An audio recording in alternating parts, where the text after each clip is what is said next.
Welcome, everyone. Welcome to this session. My name is Anushka Imanbaks. I'm the Executive Director of Venture Café.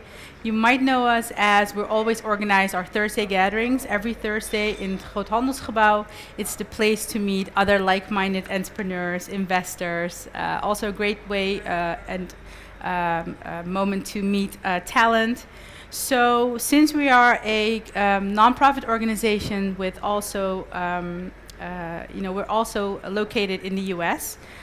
We came to the idea of, why not show you guys the insights in other markets like the US, especially Miami, which is the gateway to Latin America.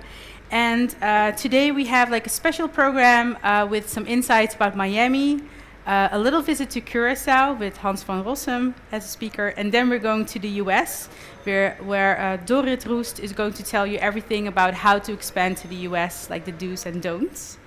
So thank you, and I think we shall begin with a great video, especially from Leanne. Leanne is a former colleague of us, and she knows everything about the ecosystem in Miami.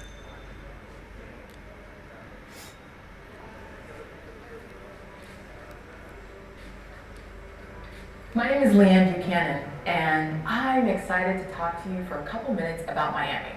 When you think about Miami, what comes to mind? Is it our sandy beaches, our amazing Art Deco architecture, or perhaps even the nightlife? Well, Miami is more than what we see on tourist magazines. In fact, Miami actually ranked number 2 for emerging tech hubs by Forbes, above New York, San Francisco, and even Austin. So I want to take a couple of minutes to talk to you about the 6 factors that any founder or startup should keep in mind when making the decision to move to a new location. So those 6 factors are pretty straightforward. They're what makes up a healthy and thriving ecosystem: people, principles, priorities, pipelines, partnerships, and platforms. I know, it sounds like a lot of P's to remember, but we're going to walk through every single one of them. So when it comes to people, we want to think about what makes it a thriving metropolitan hub. Miami, in fact, is one of the highest rated ecosystems for immigrant entrepreneurs. And we are a community where over half of the population, including myself, is foreign-born, born in another country, but made the decision to build in Miami. We are a community that invites newcomers. We build together, and we're always excited to see how we can help. Next, when it comes to principles, we want to go to a market where they live out their values. You know the old quote that says we can either live by intention or exist by default? Miami encompasses all of that. Now, if you haven't checked out the Miami Tech Manifesto, which is available at www.wearemiamitech.com, it is truly a statement of values of the Miami tech, innovation, and entrepreneurship ecosystem, and it speaks to what we care about. Important values like we are a launch pad to Latin America, the Caribbean, and the world. We are built by women. Miami is one of the only cities, major cities in North America, that was actually founded by a woman.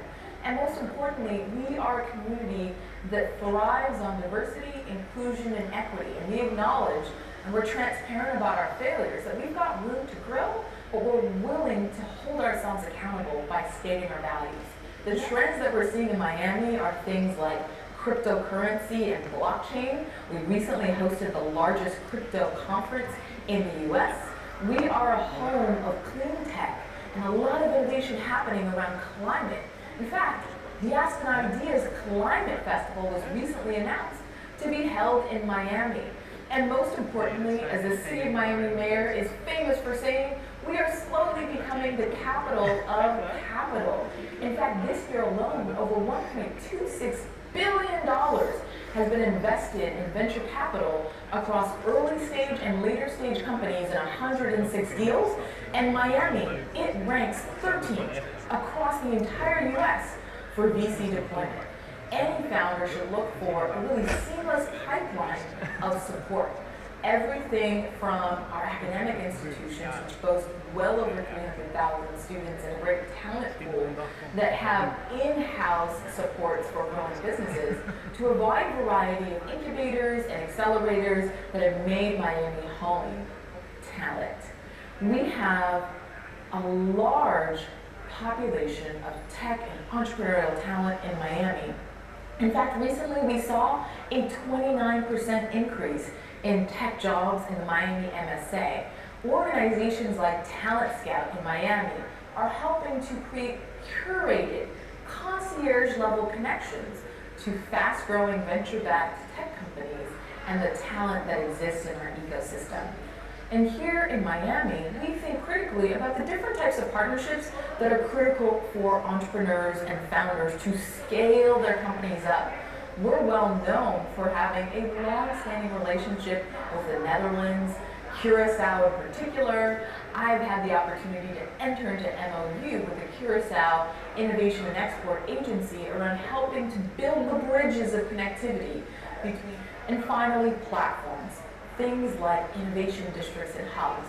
We think about the Cambridge Innovation Center, which anchors the Converge Innovation District, the new Manatech Hub right downtown Miami, and of course, the variety of innovation hotspots throughout our city. So the 6 things that you need to know when thinking about any ecosystem, but my vote is for Miami, are the people, principles, priorities, platforms, pipelines, and partnerships that make any ecosystem right for startups. Well, thank you, Leanne. So unfortunately, she couldn't be here with us, but I'm really happy that she created this video, especially to give us some feelings and insights into the Miami ecosystem. So as Leanne was also mentioning Curacao, today we have a speaker, Hans van Rossum, and he's going to tell you more about the opportunities in Curacao. That's better, huh? So back from the, you want to give an applause for Leanne, I think, eh? So back from the big city of Miami to the smaller town of Willemstad, Curacao. I would like to start with an introduction video to get about the vibes of Curacao, because that's where it all began for us. And I need somebody has to start the video, so click.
Two years ago, my old friend Hans de Boer, who was a former chairman of VNO-NCW, the Corporation of the Dutch Entrepreneurs, invited us a couple of investment companies to join to an investment summit to Willemstad.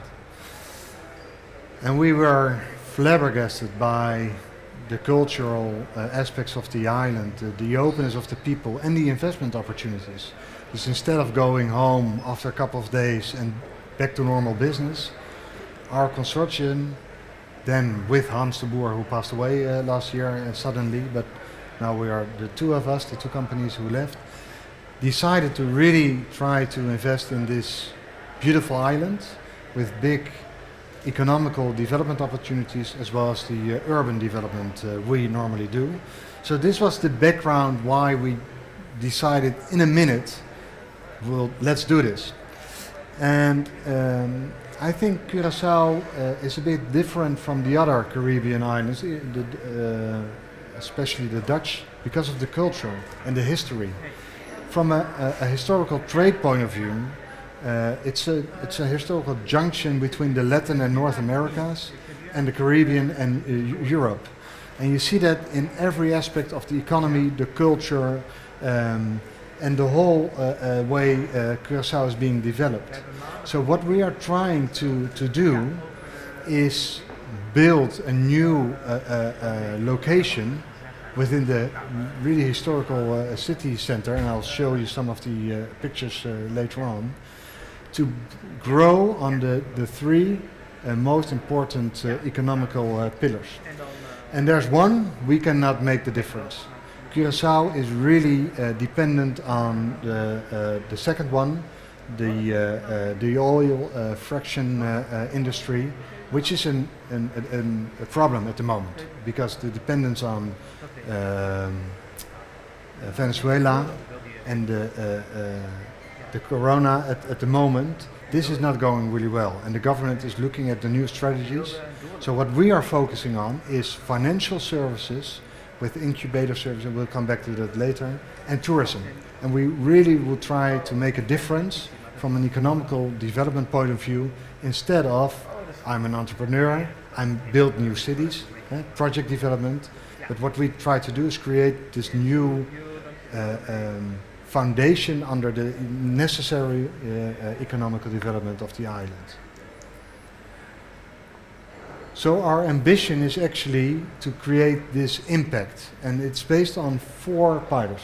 One is build a new cultural machine, as we mention it, and the cultural machine is kind of a museum, the background of art, dance, which is really part of the DNA, as you saw in the video, of the Curacao, and create this new podium where local talent and international talent can come together and make this from a really iconic kind of a quality. Come back to that later. Second is the residential part. Curacao, Punda, which is the inner city of Willemstad, have at this moment only 25 inhabitants, and that used to be hundreds of inhabitants. So what we're trying to do is not double that, not triple it, but create about new living for more than 100 apartments to create this living environment within the inner city, which is very important. And when people leave their office at 5 o'clock, there's still a lot of going on in the inner city. So that's the second part. The third part is education. What we're trying to do is create a new combination with local authorities, local university, and new international operating educational university colleges to combine this and create this whole new environment to go against the brain drain which is going on the island. Successful people tend to leave, and a couple of them are coming back, but not all of them. And we want to keep them over there because there should be a future on the island as good as abroad. So we are talking at this moment with a couple of universities to create this new facilities on the island. And the fourth one is this incubator, Venture Café, CIC, building on the startup community, the small startup community on the island, and make it as attractive that people from Europe, North and Latin American will come there, make this typical Venture Café kind of connection, and build this new economy for the island. How are we going to do that? first we're trying to create this new hotspot. Our location, I thought there would be a picture, but maybe it's coming back later, is on the entrance of the island, next to the government of Curacao, but it's empty, it's a bit dangerous, there's nothing going on, so it's dark. And what we're trying to do is create this new hotspot in the middle of the UNESCO World Heritage and add this heritage, this quality to it. That's really important. So this typical, iconic, outside, livable site should attract people, the new tourism, the people who are living there, the people who are working there, to make all this connectivity all together. Second, a new cultural hotspot.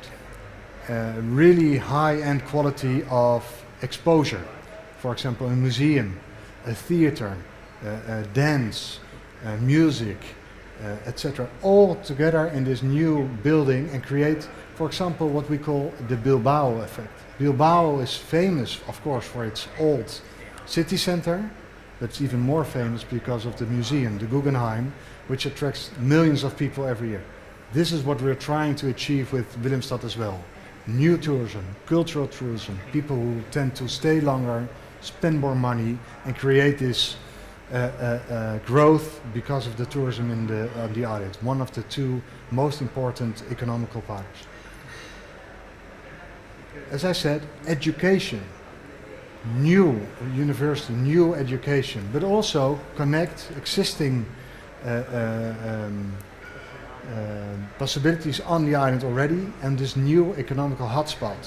So where people who now leave the island and go for Delft or whatever university abroad will try to stay there and attract even international students. So this is the possibility to connect between education, residential as I said, for the younger people, but also the incubator where the connectivity between higher education, startup community will be as successful as we try to do, for example, as Leanne just showed in Miami, on a smaller scale of course, and as we have been succeeded here in the Rotterdam area. So how we are going to do it is, have anybody ever been to the location in Punda? Whom? Nobody? It's one of the most iconic buildings, and why is it iconic? Because it's old and ugly and we have to demolish it. So we have this brand new opportunity to start all over again. And what we're going to do is, next to the entrance of the port, create this whole new iconic buildings where all these facilities will be combined and connect to each other. And in order to do so, we'll be connecting to the inner city as well by creating new avenues, new parking space, and new walking relations to the inner city as well. And don't think this is already architecture, because this is only the master planning procedure. But together with the government of Curacao, together with CNEX, Venture Café, we'll be starting right now with this program, because this will take about 5 years when it's being constructed. But 3 of the university colleges will try to start their education next year already. Venture Café is now looking at a new location in the middle of the city center to open their doors and start a smaller location in order to,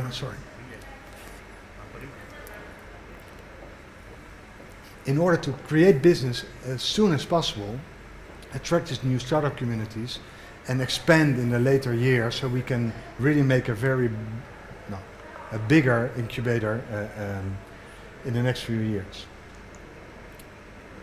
And I think this, the economical, the social, and the urban development combined will really be the new underlayer for a new future of Curacao.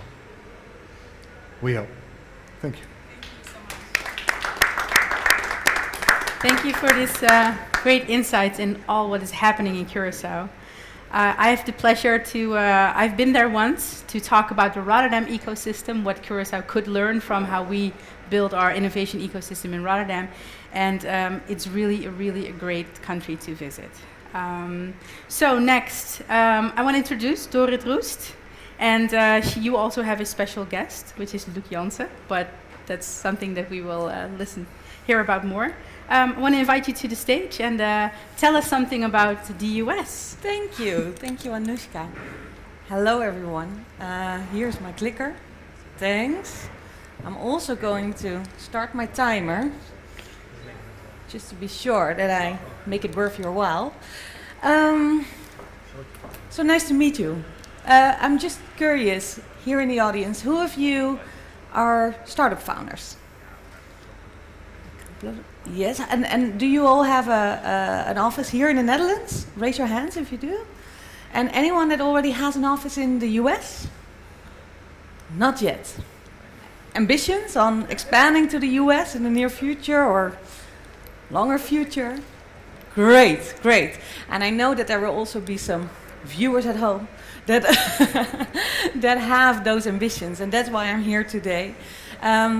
The US is the world's largest economy. I mean, apart from the big tech market and the many investment opportunities, there's 300 million, well, over 300 million of sort of the same people that speak the same language, and in terms of size and wealth, that just brings a lot of opportunities. And our country is small and limited, so how do we tap into those opportunities? That's why I am offering you the 10-step roadmap to the US, and we'll go through that in this talk, because it can be quite intimidating to scale your company to the US. And I have to say, I was one of those entrepreneurs that found it quite intimidating. I used to be a startup founder myself, tapping into the influencer marketing industry back in 2013. And after a merger, I took a step back. I moved to San Francisco and I was asked to help build Holland in the Valley. And Holland in the Valley is the Dutch ecosystem in the Bay Area.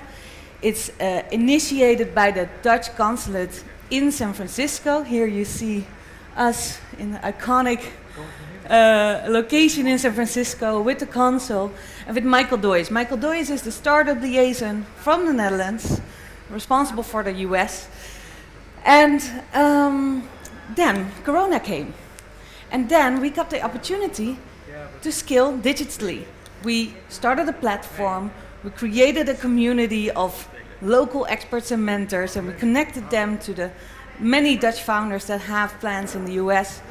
And that blueprint, we also hosted a lot of events and programs, that blueprint was so successful that now we are going to expand that framework to other hubs in the US under the name ScaleNL. So if you think, ScaleNL, I've never heard of it, it's because it's new. You have this is the first presentation in ScaleNL branding. This is the team. It's me, based in the Netherlands. I used to live in San Francisco. It's Tyrone from Chicago, Jorn Poldermans as startup liaison in New York, and Michael Doyes, I just introduced him to you as general startup liaison. Then I have my guest here, Luc. He is one of our valued mentors in the community. He's a successful entrepreneur himself in San Francisco. So we are going to have a fireside chat when I end the roadmap. So we'll get back to you later. But if there are any, he's bringing the entrepreneurial insight into this conversation. So if you have any input along the way, or if there are any questions, just raise your hand. We're a small, informal group, so just know that that's possible. Okay, so why did we start ScaleNL? I just wanted to highlight this as well, because our intrinsic motivation really lies in that we believe that startups and tech and innovation are truly our biggest allies in helping solve global challenges that we will be facing in the next decades. And we also believe that we can do that while we're also strengthening the Dutch economy. So how are we doing that? Well, we're doing that by offering access to network, knowledge and funding. Okay, but we used to do that from one to one, so the one startup liaison talking to the one founder that has ambitions in the US. And now we have created a strategy to do that in a more scalable way, just like a startup ourselves. We're focusing on all all sectors tech. I mean, clean tech, fintech, food and ag, health are the biggest sectors, and the group of startups that we can help the best are the ones that already reached product market fit, have been around for 3 years, have around 10 FTEs in the team, raised some funding, and are ready to scale. This is just a snapshot of the startups that we are currently helping out already. And this is a map of all the different locations that fall under the umbrella of Scale NL. So we have San Francisco, where it all started, but Los Angeles, Houston, Atlanta, Miami, New York, Chicago, Boston are all part of the network as well. So what is it we actually do? We are, I think in a previous session already we've talked about that. Just one sec. We're in a brewery today. I hope you're all thirsty. I think after listening to all these brewery sounds, you probably are. So what we're doing is we're building this funnel for US expansion, and we're starting off with a lower barrier platform that a startup can enter, and it's more on-demand self-service. That is the first level.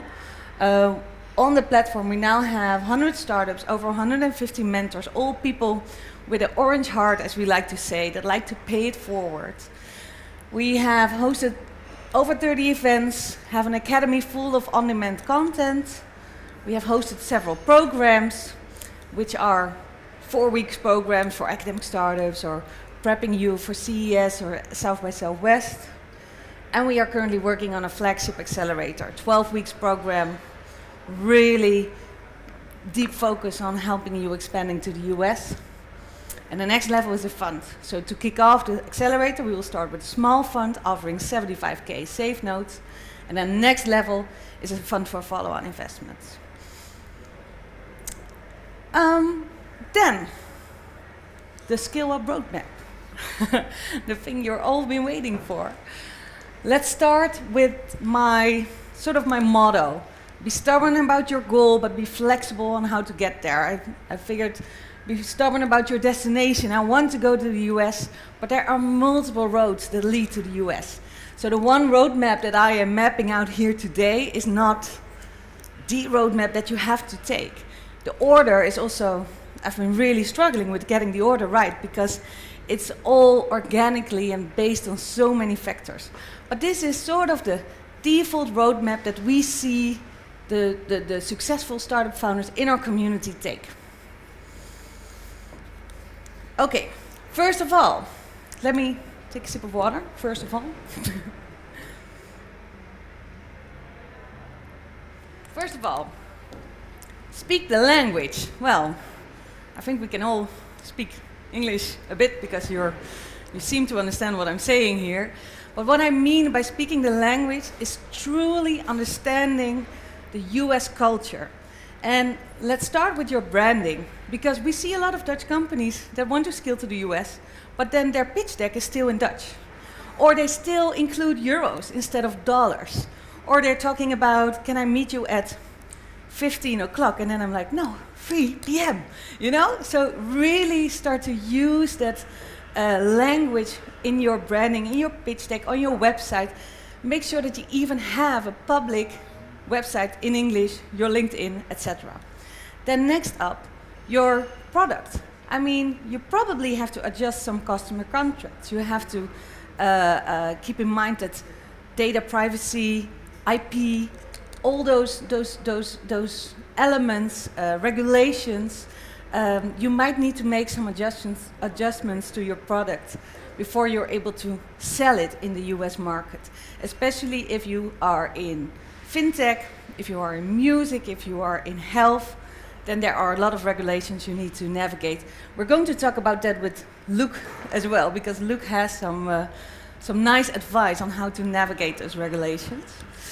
And last but not least, the pitch. I don't know if any one of you knows David Beckett. He's like the pitch coach of the Netherlands. He has created a tailor-made workshop on how to translate your pitch into a US pitch. And a couple of highlights that I want to share with you is that, for instance, we had an event, and one of the US investors said, why do Dutch startups always tend to underwhelm me? And everyone was laughing. But it's a real thing. We are so honest. Doe normaal, dan doe je al gek genoeg. Niet je hoofd boven het maaiveld uit. You know what I mean? Just be normal. But in the US, you have to sell that dream. Don't be humble. You have to sell that confidence. And another element is the fact that a lot of people tend to, in their pitch, Dutch pitches, they tend to explain what you've done before as proof how good you are. But the US people, they just want to know what are you going to do and how confident are you to get there. So make sure that you shift that perspective from what you've done and to what you're going to do. Yes. So those are just a few highlights, much more to talk about, but just a few highlights. Then, do your homework. And this is the big barrier. I mean, a lot of people might want to expand to the US, but you don't have time because you're so busy getting to product market fit. Our advice is just take a quarter, 3 months. No analysis paralysis, you know? Gewoon. Just go into the mode of researching, maybe even hire someone, a US native, get them over to the Dutch headquarters, make sure that they are indulged in your company culture and they really understand your goals. And take 3 months to go through these topics. Value chain, customer research, competitor research, super important. Product localization, location recommendation, regulation, operations, pre and post launch timetable. Make a timetable of 18 months, then you know what you're going to expect, and the road will always be different. And create a year one budget and staffing plan. And it's probably going to be a lot higher than your Dutch pricing. And last but not least, we also advise you to create a US squad, 2 to 4 people, together with that one researcher within your organization responsible for giving that go or no go for the US market. Next up, build your support system. There is a lot of support out there. I mean, I wasn't even aware how much the Dutch government does to make sure that we succeed. And not only the Dutch government, I mean, there are so many organizations helping you out. Dutch Basecamp will host a session after this session together with the startup liaisons. That's a great example. TechLeap, Venture Café. There are so many resources out there that can help you expand to the US. So make sure you make use of it because they are saving you a lot of time. Next up, and I think I'm going to stand here because you don't see what I'm... Next up, advisors. In the US, it's way more common to hire advisors that are super specialized in navigating the US startup landscape. And we advise to hire a lawyer, an immigration specialist, a tax accountant, outsourced HR, a PEO, bank, and insurance provider. Just make that list, find the right people, ask around, and then you'll get there. And then last but not least, mentors. I was really overwhelmed by how willing everyone in the US is to help you out. The term paying it forward was new to me, but it means instead of Anushka helps me and I help Anushka, Anushka helps me, and then there's this new woman trying to make it in the US, and then I help her. You know, like paying it forward instead of only doing stuff for each other. And that culture is really embedded, and that's why it's so interesting to find some mentors that will help you and help you succeed. Then, behave like a tourist. Before you move to another country, you just make a few visits, right? So that is what I want to advise you as well. Make sure that you are aware of what kind of trade missions, exhibitions, competitions are out there and participate in them. Especially, again, the trade missions. They are facilitated by the government. They are a huge opportunity to really get to know the startup ecosystem from inside out. You can apply for those, but also accelerators and incubators. I just mentioned that we will launch our accelerator, but there are so many accelerators, incubators focused on international expansion anyway. Then, start selling. You can already start selling your product under Dutch law. It's also a great way to figure out how far you are from product market fit in the US. And there's this saying, there's this, did I put it up there? Yeah. There's this rule that if you have 20 to 30% of your business coming from outside the boundaries of your company, that's the time to scale. And I believe that in the Netherlands it's a bit different because we are smaller and we have a limited home market. But it's still interesting to look in your numbers. Like, okay, how much of our business comes from abroad? And what we saw is that there's the majority of the companies that scale to the US already have the US as one of their top 3 markets. It was around 70%. So is the US one of your top 3 markets? Then you're ready to scale. Also, sales representatives have a very different image in the US than in the Netherlands. And sales on itself is also quite different. I mean, you cannot do any cold calling. You really need those warm intros. You really need to network. And people that are already in the US, they can really help you out with that. So part-time US sales reps, etc. What you can also do is involve your clients.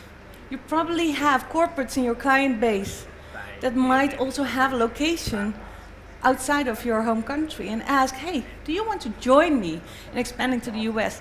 There's a high chance that they would like it to actually be the launching customer in the US and to help you out expanding to the US. There's a high gun factor, you know?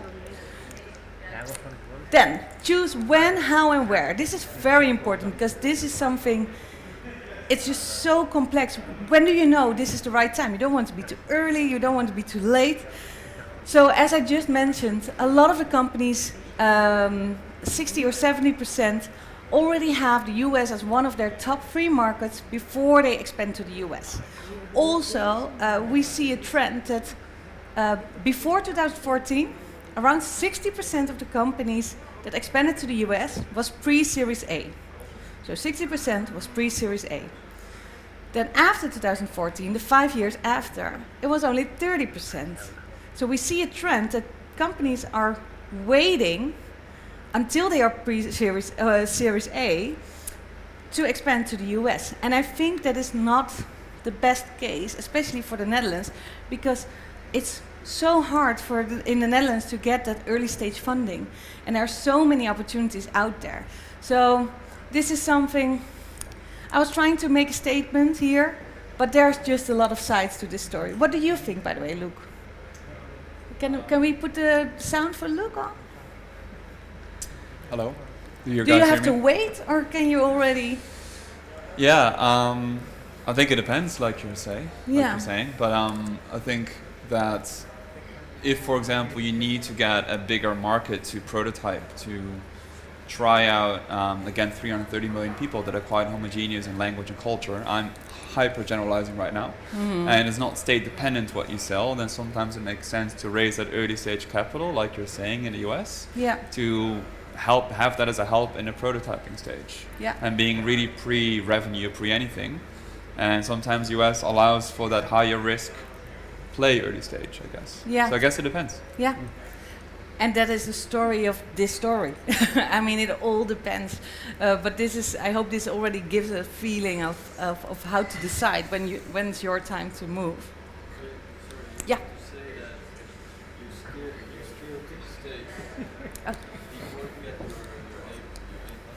So your question is, So my question is, the idea that you explain is to scale and to go to the States before you get your A rounds? Well, me personally, I would definitely say so, because the investment landscape in the Netherlands is just not that early stage friendly. We don't have a lot of capital here for the earlier stage, and there's a lot of potential and opportunities in the US. On the other hand, looking into the theory and the data from Europe in general, I see a lot of people stating, don't go before Series A because you won't have a chance. And as Luke just mentioned, you just have to look at it for your company, your product. Does it make sense? Because it is a huge market, and you can, if you cannot get to product market fit in the Netherlands with the limited amount of people that we have here, it's probably easier in the bigger US market with 300 million and a lot of more people to test it with. Yeah, absolutely. I think that to add to Dorot's comment, Thanks. or answer is, if you can bootstrap your product, it also depends on what product you have. You've got hardware, right, or you've got software. That also makes all the difference. There's so many different factors, so I don't think there's one size fits all here. But if you can bootstrap your product, your company, until you get indication of your revenue streams, your profit margins, your product market fit equation, whatever you may call it, and that may then allow to see like, oh, does it fit in the American culture? And then you'll be maybe better off to not put a giant effort into relocating your company, doing some kind of entity flip, whatever, in the US if you want to raise your capital there, because it's a lot of effort and it's not easy to do that. So I think it just depends what you are as a company and what you value now. If you're bootstrapping now, then it may make more sense to wait until you got data what your product does here in this market and then see what it does later. So I think it just depends. Yeah, and this is why it's so Thank you. important. Yeah, of course, thank you. This is why it's so important to have mentors around that can really think along what's relevant for your company, like Luke. Next, because you just said it's super expensive to relocate and to really open the office in the Netherlands. So the next question you can ask yourself is, how are we going to move to the US? Are we going to move fully remote? Because that's quite possible now. Or, and this is something that people used to say, you have, as a founder, you have to be in the US, you have to show you're committed, you have to move. But the funny thing is that I found a lot of data around this, and only 1/3 of European founders actually make that move to the US. So it's not that common, and still companies succeed. Yes, you look a lot more committed if one of the founders is there, but it's not a must. Then also, with COVID, we've learned that working remote can offer a lot of opportunities. So that is also something you have to take in mind. And we see a lot of hybrid models. So keep the software and the R&D in the Netherlands. Also boost your home economy that way. But get the C-suite up to Silicon Valley or next to your funders or New York, wherever it is. And build a sales machine around that. That is a model that we see a lot as well. Then where? Choose the location. There's a lot I can say about this. I mean, we have fintech in Atlanta, we have ag and food in Chicago, we have finance and media more in the corner of New York, and then we have the super tech in Silicon Valley. And again, I'm also just really generalizing over here. But there's also cultural differences from East Coast to West Coast. You have to take the time zone in consideration. Where are your clients? How much do you want to spend on talent? Where can you find talent? Those are all considerations you have to take into account. Too much to talk about right now in this shorter time frame, but maybe we will talk about it with Luke and what your considerations were. Then, about raising funding, a common quote is, seed rounds are local, A rounds are regional, and growth rounds are global. We just touched upon the subject of, okay, is that true? Do you need to wait until the growth rounds to really go global? I think for the Netherlands, it's a different story. So also early stage companies, you might have a bigger chance of getting funding in the US than in the Netherlands. But make sure you clean your cap table, because US investors don't like messy cap tables. And we Dutch companies have a lot of messy cap tables. And just make sure that you really, really believe that you can offer those investors 10 times the return. It's something, it's very logical. The moment you're going for VC investments, you need to be confident that you can offer that return. Then we asked one of our super valued partners, Wilson Sonsini, the leading law firm from Silicon Valley. We asked them to help us with the next element, the legal and financial issues that you need to tackle. And Dan is going to tell you all about those right now. Can I get some assistance? Hi, Thanks. my name is Dan Glazer. I head the U.S. expansion group at the Silicon Valley headquartered law firm, Wilson Sonsini. I wanted to speak to you today for a few minutes on the logistical aspects of hiring U.S. employees and setting up a U.S. business as a Dutch startup or scale-up. The first area to cover off is legal. You'll want to generally set up a Delaware corporation wholly owned by your Dutch parent company. In other words, a wholly owned subsidiary of your Dutch parent company. Delaware is the most common state to set up in the United States. A corporation generally is the preferred form. Another option is a limited liability company. And finally, a subsidiary is the typical option, although if U.S. investors insist on it, you may consider so-called flipping into a Delaware parent company. But generally speaking, that's only relevant if you're raising capital from U.S. investors and they insist on it. When you're hiring U.S. employees out of your U.S. subsidiary, you'll want to provide them with two employment documents. Number one, an IT assignment and confidentiality agreement, which does what it says on the tin, as they say, and an offer letter, which has the economics and financials of the arrangement. And each time that you hire employees in a new state, you'll want to do two things. Number one, you'll want to give them state-specific versions of those employment documents, because employment law in the U.S. is state-specific for the most part rather than federal, so you'll want to use the correct state-appropriate employment documents. And number two, you will want to register to do business as a foreign Delaware company trading in that state. In other words, if you hire employees in New York, you want to provide them with New York employment documents and register to do business as a Delaware corporation operating in New York. And let's say you hire employees in California, you'll want to do the same thing, register to do business and provide them with California employment documents. You want to also look at extending your employee equity program to U.S. employees, potentially Americanize your commercial contracts or terms of service, in other words, have them governed by American law or the laws of the U.S. state for U.S. users or customers. Look at U.S. data privacy matters.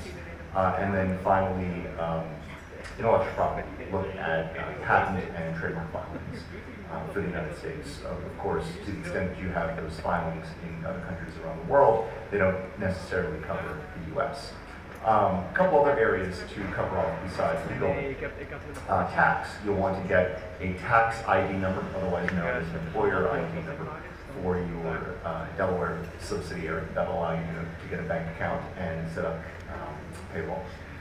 Your tax accountant in the U.S. will also help you with your short-term and then long-term tax filings, both on a state and federal level. They can also help with transfer pricing between your parent and your subsidiary companies.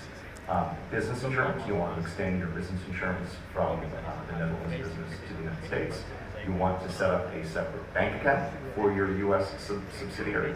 And you'll want to set up payroll and benefits. In other words, a payroll program and health insurance and retirement benefits for the subsidiary. U.S. employees typically will expect health insurance and retirement benefits as a part of their employment. So those are the 5 main areas: legal, tax, insurance, banking, payroll, and benefits. Thousands of companies do this every year. And there's a very straightforward path. Just stay on it, and good luck. Thanks again. Well, thanks again, Dan, because this is super valuable. I will make sure that this short video is accessible for everyone, so you can rewatch it the moment this is relevant for you, because then it's a lot of value in a couple of minutes. Okay. Almost last but not least, building the US team. I have great news. From November on, the travel ban is lifted, and if you're vaccinated, we can go to the US again. Luke and I both made some detours in Mexico and Bonaire to enter the US because of the travel ban. So this is great news.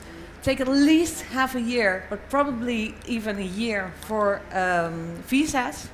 B1, L1 for instance. Make sure you get an immigration lawyer that helps you out on it. Build a US squad, 2 to 4 people that come from the Dutch European headquarters, the DNA carriers, the decoders, and build that local team as fast as possible. And where do you build that team? Well, just start with a virtual mailbox if you're still in the Netherlands. But the moment you get out there, start in a co-working space. And if your headcount goes over 5, only then get a dedicated space. So this was the roadmap to the US in 10 steps. And I would like to invite Luke over here. Then we will have a short chat about his experience as a founder from the Valley. We can learn a lot from him. I keep on learning a lot from him every time that we speak. So an applause for Luke, please. Thank you, I'll do it. Of course. Well, I'm very happy to have you here, because you're giving the entrepreneurial perspective on this roadmap and on what it's like to actually have that company in the US. But you started out a little bit different, because you already was in the US. You were a student at Stanford, if I'm correct? Yep. And then you had that $1 million idea. Can you tell us a little bit about Nova Credit, your company, and how you started it? Yeah, sure. So, start with Nova Credit. Nova Credit is a YC S16 company after Stanford went through Y Combinator. And what we do is we solve the problem for immigrants to not get their financial identity to a new country. So everyone here should have a record at the local credit reporting agency where you have your mortgage registered if you have a mortgage, your credit cards if you have credit cards. And this is really a dominant thing in US markets or North American markets with credit, because you operate on credit. So if you're an immigrant, you cannot take that data with you. So you basically are a ghost to that economic credit system. So we create a global protocol for economic, or credit data, I should say, and can map it to all the countries that we are partnering with. So that is Nova Credit, and went through Y Combinator after Stanford, and we got the idea in the second year of Stanford. I'm a computer science grad, mathematics grad, and I met two co-founders, my now two co-founders in the business school. And so we started it in a business school project, really, and did a lot of work to get ready for Y Combinator application. That was in 2016. In 2016, and Yep. I know that it started out as a research project. You've worked on it for 6 months, but then pre-product, pre-revenue, you managed to raise $4 million. I mean, that is something quite remarkable. Can you tell us a little bit about the fundraising process, and how did you manage to sell that? Yeah. Even before there was a product or a revenue at all. It sounds remarkable, and it's only crazier nowadays with the market. Don't be even Dutch and humble now, eh? All right. it's incredible, and I'm very happy that we got that. Of course, very grateful, Yeah. because it allowed us to really run with light speed. But yeah, so we are pre-product, correct, pre-revenue. We did about 150 interviews with bank managers, with immigrants of all sorts, expat families, just a whole shebang we kind of interviewed that was relevant to us. And we filled out a business model canvas, did the whole kind of lean startup approach to bootstrap your prototyping get data from your prototyping, run hypotheses about what you think the market is like, who your archetype customers are. So we did all of that in a class called the Lean Launchpad, which is taught by Steve Blank, which is also a famous entrepreneur himself who developed this method for Berkeley and Stanford classes. And so we really were in this like accelerator, but inside a school, which was excellent because we just had a package ready to build a narrative, really, backed up by just qualitative data, to then raise on the back of that and a 4 million, for like a full million investment on like 17 million valuation, purely on narrative and the data that we've gathered. And then we had to build out, of course, a big narrative. But that's what happens. And because a 17 million valuation is also quite remarkable. How did you pull that off? Like, how did you get to that valuation? How could you? How did it work? I think all that data together supported the vision that we had a niche product, because we are operating in an immigrant market, which globally every year has around 10 million of people that we could reach with our product, because we can operate really within a 5-year kind of span of time when someone moves from country A to country B. So there's always like a 10 million people that we can reach with our product and can actually provide value to. But there's a relatively small market for any big exponentially scaling network effect startup that Silicon Valley likes to see. So for us it was a niche product into a market for which we then could expand, cross-sell, have a lot of data and partnerships built with data partners that we can then sell more from. There is a lot of market there that has never been tapped into, this cross-border credit or consumer credit market. So for us, it was like we sell the narrative of like, once we are there, we can expand to get above a 1 billion valuation and reach kind of unicorn status on paper. Okay. So you really build a narrative with the data that you get, I guess. Okay, so really make those calculations and show with the data that that is your potential and that you can offer that 10 times return and even more. Yeah, it's if a classic you TAM analysis, sorry. Yeah, okay. And are there any mistakes that you made during fundraising or any lessons learned that we need to know of before we go into that adventure? Mistakes and do's and don'ts. Because you had a lot of investors. There were like over more than 30. Yeah, more than 30 interested after YC. Yeah. On the demo day procedure. I think YC is a stamp on your head as a founding team. Yeah. So it also increases your valuation or your floor of the valuation and increases the amount of investors that are interested in you. Does that count for any accelerator or incubator you attend or?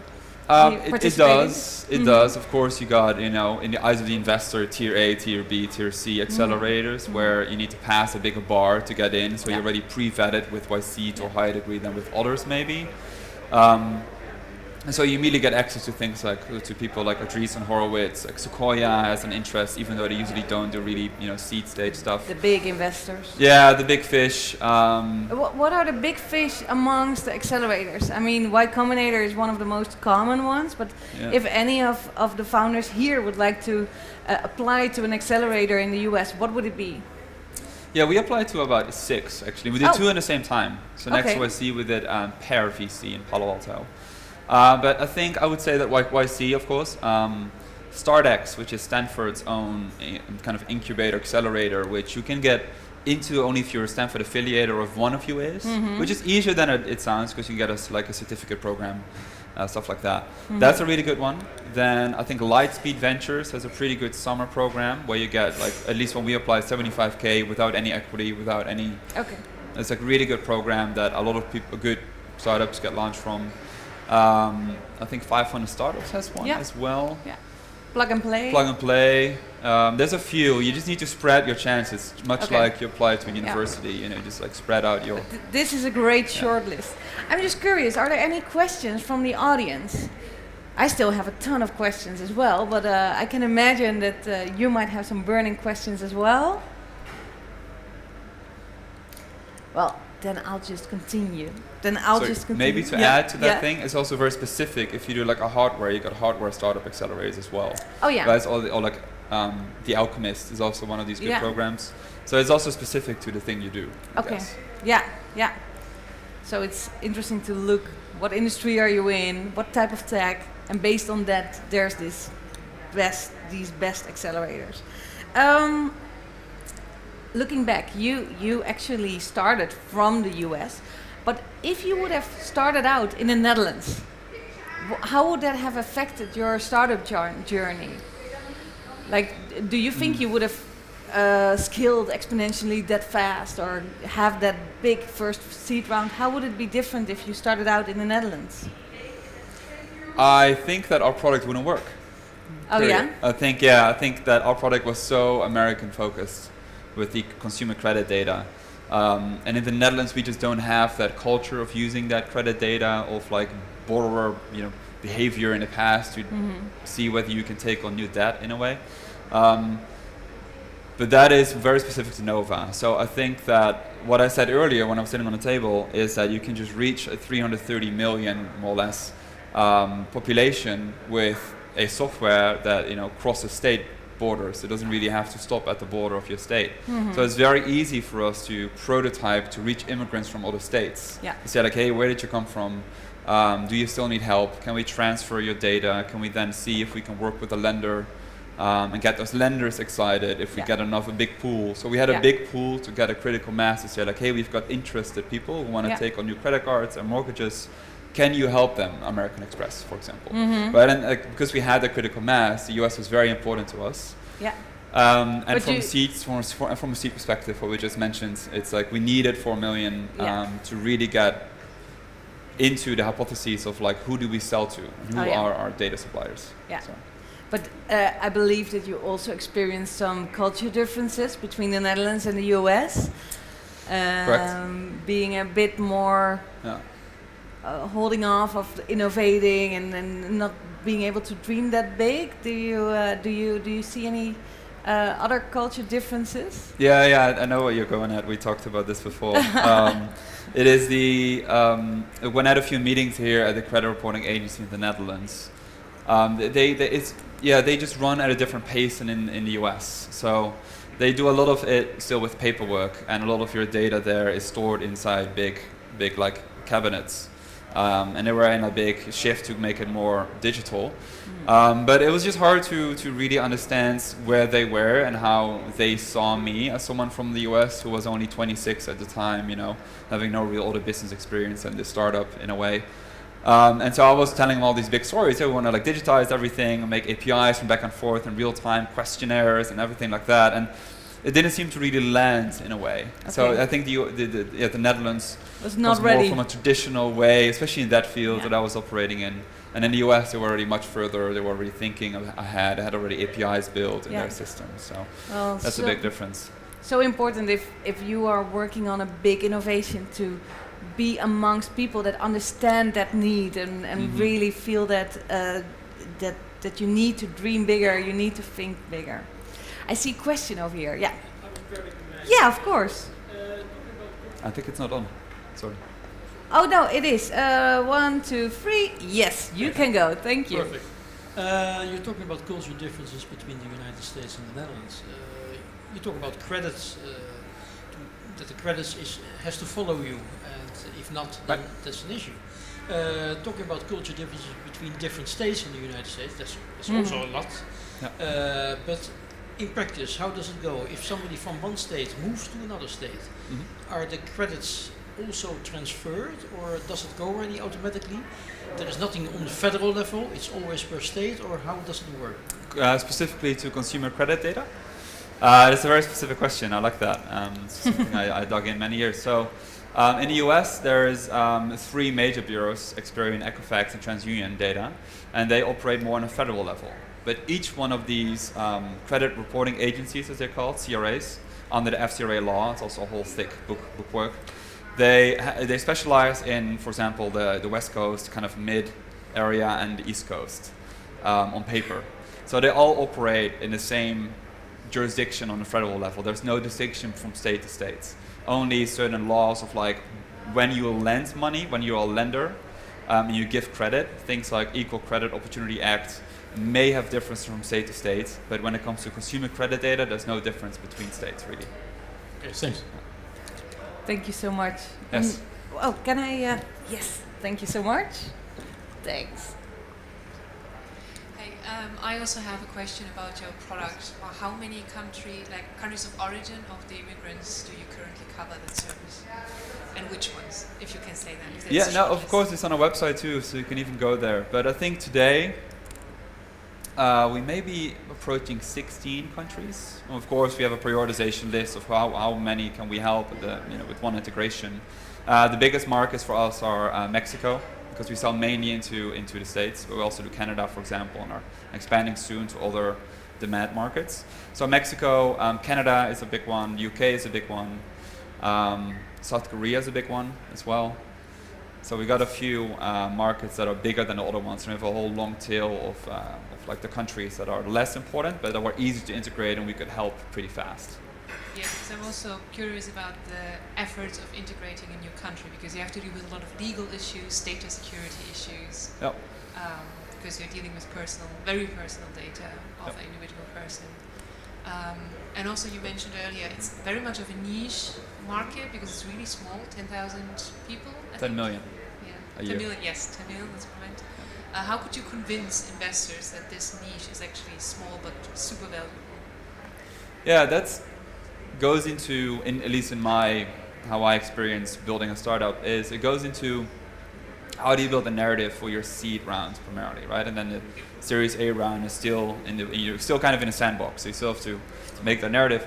And what I say about that, how I interpret it, is that you see it as like a stepping stone. Usually the first product that you build is not necessarily going to be your product that is going to unlock this $1 billion valuation, the user base, everything like that to reach that stage. At least it's very rare that it happens. So what is that first stepping stone to get a competitive product in a small space in that industry, such that then you got a critical mass, or you got like a network effect, in our case, of data suppliers that will give you an additional value compared to competitors that are already in the space. And then you can reason, okay, well then we can upsell, cross-sell, maybe make a direct-to-consumer product, which Nova Credit has done. And you kind of build that into your narrative for your investors. So you say okay, this is a stepping stone into a market that is relatively untapped. And then more expands into this. You already paint the picture about Oh, sorry. There's still. And now there's a question, are you already painting a picture of these future ideas that might happen maybe, but you haven't really sketched them out for yourself yet. It's just, this is a stepping stone, and then a million things could happen, and one of them might be great. Yeah, because if you think about it from an investor, they want to get that 10x to 100x returns while taking a massive risk. So if you speak the narrative as if the investor wants to hear that, right? And of course you can back it up, you're not lying. You've done research and you know this is an opportunity. Then you need to paint a picture how the investor is gonna, in reasonable amount of time, get to that valuation. And if you don't, then the investor needs to come up with, it's me who's being with the beard. Sorry, I wasn't clean shaven before I came in today. So if you leave that out of that whole narrative, then the investor has to do work for themselves to think, how can I get that? How can I see this? And that's not their job initially, right? So you just make it harder to raise money if you don't paint a rough picture. Thank you. In my opinion. And thank you for your questions. We had a lot of topics that we could discuss. We were talking about you choosing the location. We have talked about you navigating regulations. Any of the topics that we discussed previously that you really want to highlight right now, because we have to choose. We cannot discuss everything. You have to continue with your program. Tricky. I think location is less important now than maybe 2016, because a lot of things have already evolved. Like New York is of course now a major hub for investors and fintech and anything. Back in 2016, it was not as big as San Francisco, so it changed a lot. I think maybe about regulatory things, because that's a big one in the States. So we are a fintech company operating in the United States under California law. We operate mainly, but are a C Corp Delaware, of course. And because we have incredibly private data in many countries, and we give out, or we store data when we can on US grounds, we have to fall under something called the FCRA, the Fair Credit Reporting Act, which is a very big book, very thick book. And we were in an innovation space that wasn't covered by the FCRA law, by the Act, by the Fair Credit Reporting Act. And also these other laws like the Dodd-Frank. There's a lot of these other laws in the US that you kind of get jumbled into. But for us, we had to build a case why what we did was backable by the existing law and by case law to say we are doing the right thing and we're not discriminating against immigrants or against US citizens, because you can create this tendency like, oh, maybe you're like not catering for US citizens and therefore you are discriminating. So there's a lot of these things that Again, the narrative was super important. Very important. Yeah. Yeah, and so what we did is study the FCRA law. I mean, we had an internal general counsel that was very good and also already came from Credit Karma, which is a big You hired US. a general counsel in your team to really dedicate it. That's one of the first hires, which is quite uncommon to do that as the first big hire, but we for us it was so important. Yeah. And then we primarily focused on already looping into the regulatory bodies that oversaw us. So we were falling under the CFPB, the Consumer Financial Protection Bureau. And so after we got some revenue and some attraction with our product, we started to reach out to the regulators proactively to say like, hey, this is what we do.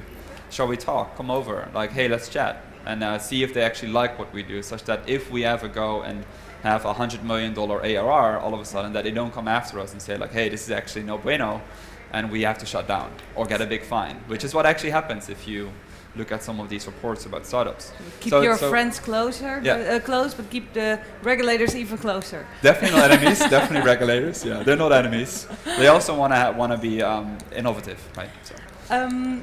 That's interesting. I think, do we have time for one last short question? That would be great. Thanks. One more question, quick then. Your company is based in California? And New York, yeah. Okay. It's a different situation. You're not coming from the Netherlands, but you're based there already. Before, why did you choose for a C Corp in Delaware and not for registration in California? It's really for that ease of raising capital. I mean, the Delaware C Corp just has the really nice bylaws and things that are baked into the incorporation documents that everyone understands. It's just to really have no questions when investors do due diligence on how your company is structured. Because you can incorporate there, but you can be operating in a different state, right? So we were operating from California, but we didn't have to be incorporated there because that's also higher taxes and a bit more difficult to structure everything. Yeah, it's also a financial incentive, of course. Makes it easier. All right. Any last words coming from you, Luke? Advice, last tips or tricks for startup founders expanding to the US? Yeah, maybe one thing that I actually only the last week got into when I was preparing a little bit more about what the latest ideation is about whether you should start a US entity when you already have a Dutch one, because I was never really into that because I started it in US, is that I've read a lot and talked to a lot of people about this, that if you have a really good startup that has a good way to sell your product in any market, the corporate wrapper around it, whether that's in the States or wherever that is kind of less important. If you reach a certain stage where people want to invest in your company, you can work it out later as well. So, of course, doing it with knowledge in advance, if you know this is going to be better because X, Y, Z is good.